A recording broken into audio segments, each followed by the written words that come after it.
Dong, ini dia Dr. Ahmad. Harusnya gondrong tuh. Sudah dimulai Mas Rofi? Oke, silakan. Mungkin ada ingin disampaikan mengenai filmnya dan bocoran sedikit katanya akan tayang di luar negeri juga. Silakan Mas Rofi. Assalamualaikum warahmatullahi wabarakatuh. Waalaikumsalam. Terima kasih untuk teman-teman media yang sudah datang pada hari ini, pada hari baik, hari yang cerah, penuh sukacita. Sedikit saya informasikan mengenai film ini. Kita akan tayang minggu depan 16 Maret di bioskop seluruh Indonesia, di semua jaringan bioskop. Dan alhamdulillah juga film ini akan menjadi salah satu film lebaran di Malaysia. Ya, kita akan tayang di Malaysia, Brunei dan Singapura tanggal 20 April. 1 bulan setelah di sini kita 20 April tayang di Malaysia, Brunei dan Singapura, dan tanggal 24 kita akan tayang di Kamboja dan Vietnam. Tapi Vietnam kita lagi menunggu proses sensor. Tapi harusnya regulasi Vietnam sih harusnya aman ya. Karena yang penting di Vietnam itu iblis nggak boleh menang. Pak Yan, Pak Yan, yang selalu protes iblis menang. Ya, harusnya sih. Tapi kita masih nunggu konfirmasi untuk satu negara, Vietnam, dan juga Filipina. Ya, semoga Vietnam dan Filipina akan bergabung dengan Kamboja, akan merilis film ini tanggal 24 April juga. Tapi yang terpenting sekali bagi kami harus fokus untuk sukses di dalam negeri. Yang pertama itu. Dan terima kasih teman-teman media sudah datang dan ikut memberitakan berita positif tentang film ini. Itu saja dari saya. Assalamualaikum warahmatullahi wabarakatuh. Waalaikumsalam warahmatullahi wabarakatuh. Jadi sekali lagi tidak hanya di Indonesia ya Pak ya, tapi film ini juga akan tayang di Malaysia, Singapura, Brunei, Kamboja dan Vietnam menyusul tadi ya. Baik. Menyusul. Selanjutnya mungkin ke sutradara kita Yani Sukarya. Silakan untuk menyapa teman-teman media dan diceritakan keseruan syuting. Konon katanya syutingnya di Gunung Salak ya, silakan keseruannya. Assalamualaikum warahmatullahi wabarakatuh. Waalaikumsalam. Terima kasih semuanya untuk kedatangannya di sini hari ini. Untuk proses syutingnya sendiri sih di Gunung Salak, alhamdulillah semuanya lancar. Terus ini kan sebenarnya film pertama saya gitu, tapi semua kru, semua pemain, semua proses syuting alhamdulillah berjalan lancar. Jadi semuanya dilancarkan dan semoga tadi kalian nonton juga mendapatkan kesan seremnya gitu, dan semoga nyampe rumah juga masih kebawa-bawa seremnya, jadi bisa cerita ke orang-orang gitu. Dan juga aku lihat juga tadi ada sempat ketawa-tawa juga, jadi semoga ini sangat menghibur, jadi nggak cuma serem tapi dapat lucunya juga. Oke. Kalau untuk ceritanya sendiri ini developnya berapa lama Mbak Yani? Apakah based on true story kah atau memang pure dari Mbak Yani dan juga tim? Kalau ceritanya ini di developnya udah lama oleh produser saya yang juga selaku penulisnya. Boleh dijelaskan? Sebenarnya sebelum saya syuting film Menjelang Maghrib, dari sebelum COVID ya, sebenarnya kita mau jalan film ini, tapi setelah itu gue lebih tertarik untuk menjalankan untuk running Menjelang Maghrib waktu itu, karena emang jujur aja Menjelang Maghrib sih film low budget ya, apalagi saat COVID. Nah, dan setelah itu mungkin Herod Production baru tertarik untuk jalan ini. Itu aja sih pertimbangannya. Dan setelah Menjelang Maghrib, alhamdulillah cukup sukses di dalam negeri dan luar negeri kita menjalankan produksi ini. Tapi secara cerita mungkin ini lebih dulu dari film Menjelang Maghrib. Saya sedikit tambahan. Boleh, silakan. Nah, di film ini kan banyak adegan ruqyah gitu-gitu kan ya, maksudnya. Dan kita juga pakai ayat-ayat yang ada di Al-Quran kayak Al-Mu'minun dan lain-lain.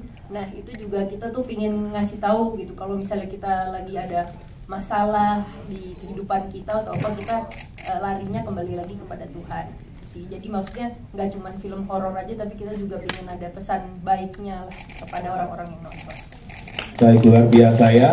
Dan sebelum ke pertanyaan dari teman-teman media, saya akan bertanya dulu ke dua pemeran utama kita. Ada Mr. Johan, halo, selamat siang. Dan juga ada Rias Randa. Ini silakan diperkenalkan perannya seperti apa dan apa alasannya akhirnya membuat oke saya ingin bergabung dengan proyek ini. Silakan. Halo semua. Iya. Saya Michelle Johan, di sini berperan sebagai Haruni.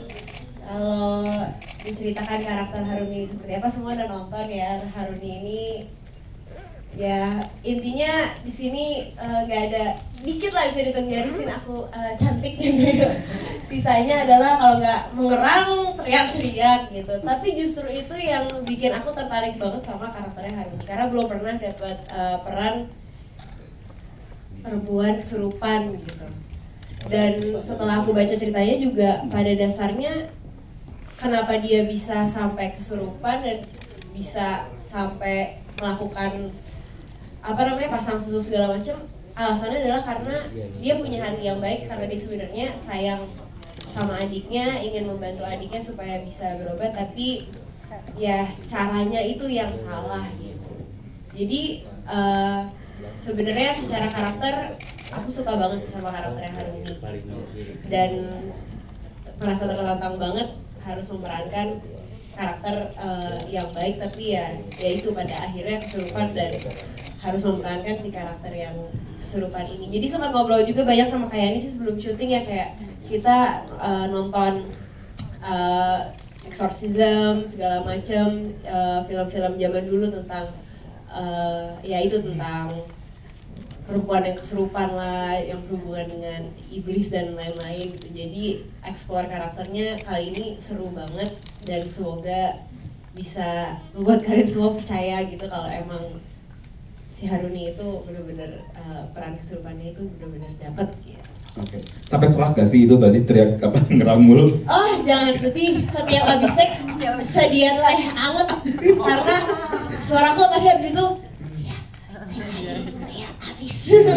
kayak gitu. Jadi ada beberapa scene yang actually malah dapat banget suara serak-seraknya karena suaraku jujur itu udah hilang.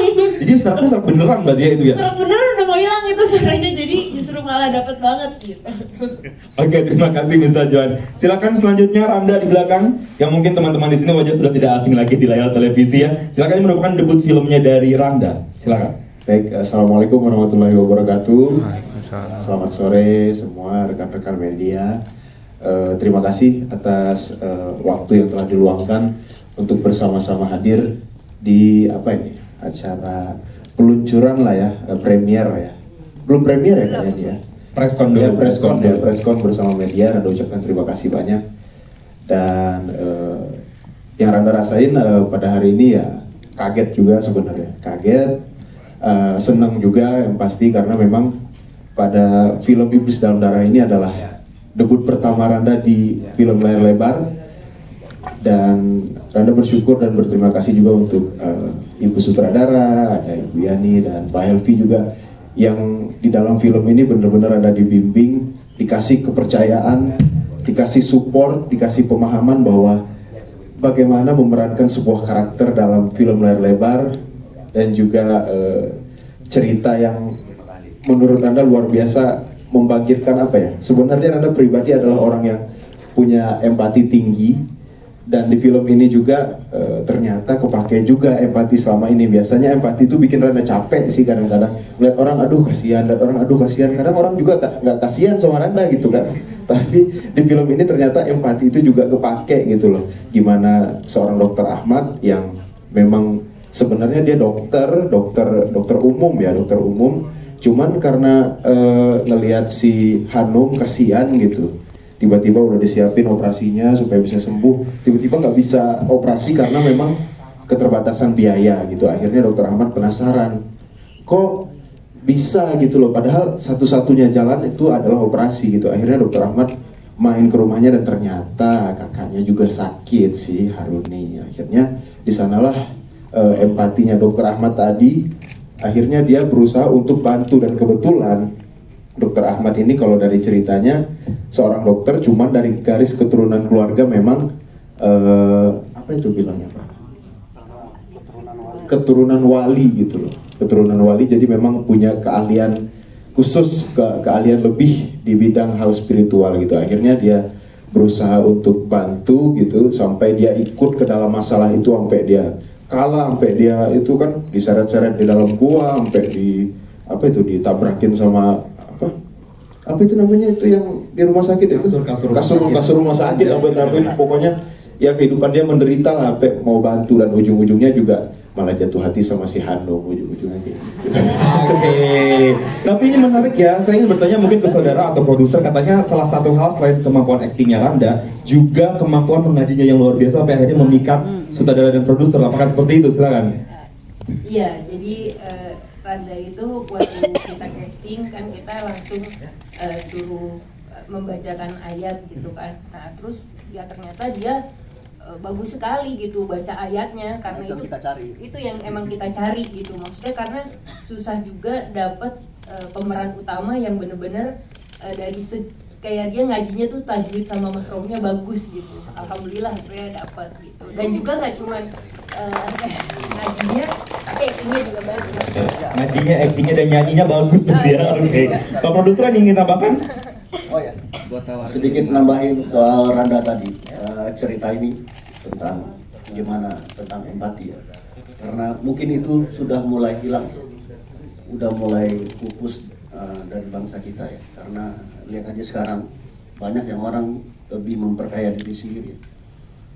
Eselon 2 punya harta 500 miliar, ya kan? Nah itu yang, tapi dia seorang dokter di sebuah pegunungan, tapi mempunyai empati untuk menolong. Dapat bonus lagi dia. Ya kan? Dapat bonus Hanum dia. Jadi yang eselon 2, eselon 3, eselon 1 kalau baik ini dapat bonus lagi ya kan. Oke. Ya, thank you. Baik, terima kasih. Selanjutnya mungkin saya akan lempar ke teman-teman media, mungkin yang ingin bertanya silakan angkat tangan. Cik. Oke. Selamat siang semuanya. Perkenalkan, nama saya Thomas dari sindonews.com. Hal yang menarik juga ya, baik bahwa di industri banyak film-film bergenre horor dengan berbagai ceritanya. Yang jadi pertanyaan saya cukup menarik melihat Mesel Joan begitu total dalam memerankan, dan saya nggak melihat Joan sebagai Joan yang cantik ya kali ini. Jadi pertanyaan saya adalah, pertama, bagaimana mungkin bisa ditambahkan lagi, dielaborasi lagi selain kamu melihat film Exorcist, apalagi sih yang pendalaman, dalam arti ada hal apa yang bisa membuat mendalami peran itu. Yang kedua, bebas ke siapa aja, proses syuting kan di Gunung Salak ya, bagaimana sih memberikan tantangan seperti apa, apakah ada hal-hal mistis, hal standar lah dalam film horor, apa yang menarik, dan mungkin apa yang menjadi perbedaan di antara film-film horor lain yang sedang menjamur di tanah air. Terima kasih, sukses Mas Helvi buat filmnya, terus berkarya memberikan hal-hal yang baik untuk industri film tanah air. Baik, terima kasih Mas Thomas dari Sindonews. Silakan Miso, udah jelas pertanyaannya? Iya jelas. Terima kasih atas pertanyaannya. Untuk mendalami karakter Harun ini, selain yang tadi aku sempat ceritain sih, emang kayak sebelum syuting sekitar berapa minggu aku hampir tiap hari kayak nonton film horor. Film-film, terutama film-film yang ya genrenya tuh termasuk yang horor yang lebih ke Exorcist, terus abis itu yang orang-orang yang dihantui kayak gitu. Jadi kayak untuk dapet feelnya gimana rasanya, kayak dia kadang-kadang dia yang dihantui, kadang-kadang dia yang jadi hantunya gitu kan, karena udah masuk menyatu sama dirinya gitu, kalau dia setannya lagi ada di dalam dirinya dia gitu. Jadi aku untuk mendalami ini sih lebih ke banyak observasi sih. So, aku juga banyak baca-baca artikel, karena banyak banget kan kayak Emily Rose gitu-gitu, segala macam artikel-artikel di luar tentang gimana ceritanya bisa ada kayak 7 iblis berbeda dalam satu tubuh, dia bisa ngomong berbagai macam bahasa, kayak lebih eksplorasi ke situ aja sih, dan banyak observe lewat artikel, lewat berita, lewat video-video juga. Sekarang kan banyak platformnya untuk kita bisa nonton banyak cerita-cerita tentang orang yang kesurupan gitu. Dan ya itu aja sih, aku sempat ngobrol juga sih sama ada emang teman aku yang bisa tanda kutip melihat gitu, kayak gimana sih kayak gitu. Tapi ya itu sebagai tambahan aja, tapi lebih ke explore lewat cerita dan lewat video dan juga lewat film-film yang sebelumnya udah ada sih kayak gitu. Baik. Sedikit tambahan ya. Nah jadi waktu itu aku juga menyuruh Michelle Joan untuk dengerin Emily Rose, tapi bukan yang filmnya, tapi yang aslinya. Jadi ada suara-suara rekaman dari orang kesurupan beneran Emily Rose zaman dulu gitu. Nah maksudnya karena kan dengan Michelle ngedengerin itu kan gimana sih dia gitu perasaannya kok terus bisa suaranya sampai berganti-ganti, ada itu kayak bukan suara manusia lagi gitu. Nah jadi aku pingin Michelle explore di situ. Terus juga pas kita proses syuting di Gunung Salak itu sendiri kan juga kayak auranya mistis, tempatnya mistis. Jadi kayak Michelle pas reading sama Michelle pas di lokasi dengan tempat yang udah serem itu plus Randa yang ngerukiah gitu kan. Jadi langsung dapat banget gitu pas mereka barengan gitu keluar, jadi langsung auranya mereka masing-masing. Itu sih yang ngebantu jadi creepy-nya dapet. Sama di film ini kan maksudnya ada lah jump scare, pasti ada ya karena film horor. Tapi aku daripada fokus ke jump scare lebih pingin ke creepy-nya gitu loh. Jadi kayak pelan-pelan tapi pingin gue tuh orang tuh merinding gitu biar jadi terngiang-ngiang di rumah, itu sih sebenarnya. Baik, Sedikit gue tambahin lagi ya. Tadi pertanyaan kedua dari teman media tadi. Sebelum kita memutuskan syuting di Gunung Salak, terus kita sebenarnya udah hunting cukup banyak lokasi ya. Dari semua pinggiran Jawa Barat sampai ke Garut, dari kota Garut itu ada 6 jam ke dalam. Pokoknya udah ngelihat mobil Pertamina terbalik lah, saking jauhnya, saking bahayanya gitu. Terus, nah akhirnya dia menemukan rumah yang satu rumah di tengah hutan. Nah, itu gue cocok sekali gitu. Nah, soal mistis ya udah pasti karena Gunung Salak cukup terkenal ya. Pada hari pertama syuting ya gue kan orangnya ya percaya ya, tapi gue nggak terlalu yang terlalu mikirin mistik banget gitu. Nah pada hari pertama itu genset nyangkut tuh sama mobil box. Terus Pak Ustadz bilang, ini kita baca doa dulu. Tapi pernah setelah baca doa terus bisa jalan lagi gitu. Gue bingung juga gitu. Ya udah gitu. Tapi alhamdulillah ya semua berjalan dengan lancar. baik. Ada mau nambahin? Cukup. Oke, berarti alhamdulillah semua proses syuting dari awal sampai akhir lancar ya Pak ya. Baik, ini cukup satu pertanyaan saja dari teman-teman media. Nanti kita akan lanjut one-on-one interview di luar, di lobby. Tapi sebelum itu saya ada permintaan dari kru untuk satu orang. Mungkin dimulai dari Ahmad Kule untuk sedikit singkat saja alasan kenapa masyarakat harus nonton film ini. Silakan, singkat saja. Kenapa harus nonton film Iblis Dalam Darah? Karena di film Iblis Dalam Darah ini bukan cuma sekedar film horor, tapi ada banyak pesan-pesan moral yang bisa diambil. Khususnya untuk orang-orang yang nggak terlalu percaya sama hal-hal mistis seperti itu. Karena di hal-hal seperti itu, kenapa kita harus percaya ya? Karena semua itu udah di Al-Quran. Gitu. Baik, kita misi. Silakan Pak Produser satu kalimat saja Pak. Kenapa harus nonton film ini? Yang pasti film yang paling keren bulan ini. Oke, Anda silakan bergeser nanti ke depan. Satu kalimat saja kenapa harus nonton film ini? Kenapa harus nonton film Iblis Dalam Darah? Soalnya ada Dr. Ahmad yang gondrong. Baik, silakan. Boleh. Kenapa harus nonton film Iblis Dalam Darah? Karena serem sama polisinya ganteng. Promosi lagi. Silakan ke depan ujung. Kenapa harus nonton film Iblis Dalam Darah? Karena pertama ini film perdana saya. Yang kedua karena muka saya nggak di normal di situ.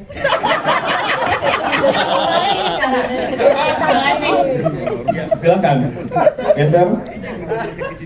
Ya, saya sebagai ibu dari Harumi dan Hanum, yang mana seorang ibu menghadapi dua anak. Yang satu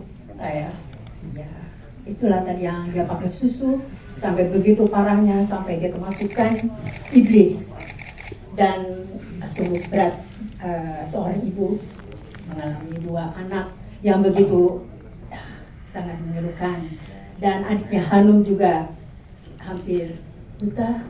Jadi ya semoga di film ini saya yakin banyak penontonnya, sukses. Amin. Silakan Kakak Yani. Satu kalimat saja. Karena filmnya horor, menyeramkan, dan supaya rukiah masal di bioskop. Agak serem ya rukiah masal di bioskop. Gisla Joan, satu kalimat silakan. Kenapa harus nonton Iblis Dalam Darah? Karena ini adalah kerja keras kita bersama yang kita harap bisa nggak menghibur ya, yang bisa nakutin kalian, tapi bisa bikin kalian dapat pembelajaran tentang kehidupan lebih dalam lagi. Amin. Amin. Silakan selanjutnya. Harus nonton film Iblis Dalam Darah karena film ini adalah film horor pertama aku juga, dan film ini bagus banget. Terakhir mikir nih, harus paling wah gitu. Satu kalimat. Kenapa harus nonton film Iblis Dalam Darah? Karena selain menyeramkan, film ini juga ada hikmah dari perjuangan seorang ibu dan apa lagi ya? Untuk orang-orang yang percaya hal goib mungkin bisa lebih berhati-hati lagi. Ya itu aja sih. Oke. Sekali lagi tepuk tangan untuk seluruh cast, kru, produser, saudara film.